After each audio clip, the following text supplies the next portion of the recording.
सबरी की कथा। सबरी का वास्तविक नाम सरवणा था। वह श्री राम की अनन्य भक्त थी। सबरी का जन्म भील जाति में हुआ था।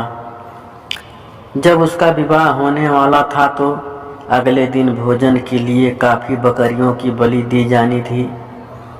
यह बात पता लगते ही उसने अपनी माता से इस जीव हत्या का रोकने का अनुरोध किया, पर उसकी माता ने बताया कि वे भील हैं और यह उनके यहाँ का नियम है कि बारात का स्वागत इसी भोजन से होता है।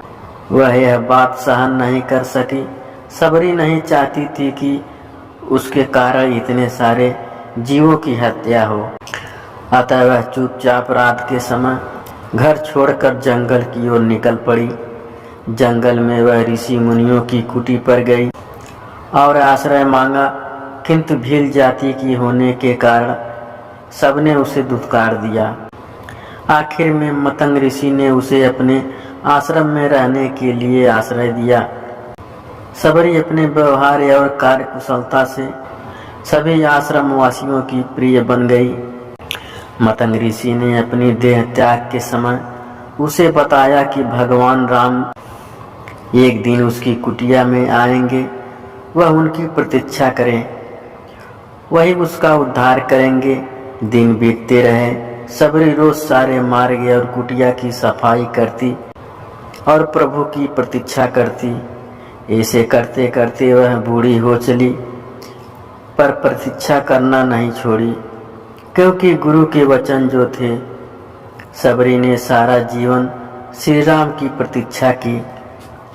अंत में सबरी की प्रतीक्षा खत्म हुई और भगवान श्री राम अपने छोटे भाई लक्ष्मण के साथ माता सीता की खोज करते हुए मतंग ऋषि के आश्रम में जा पहुँचे।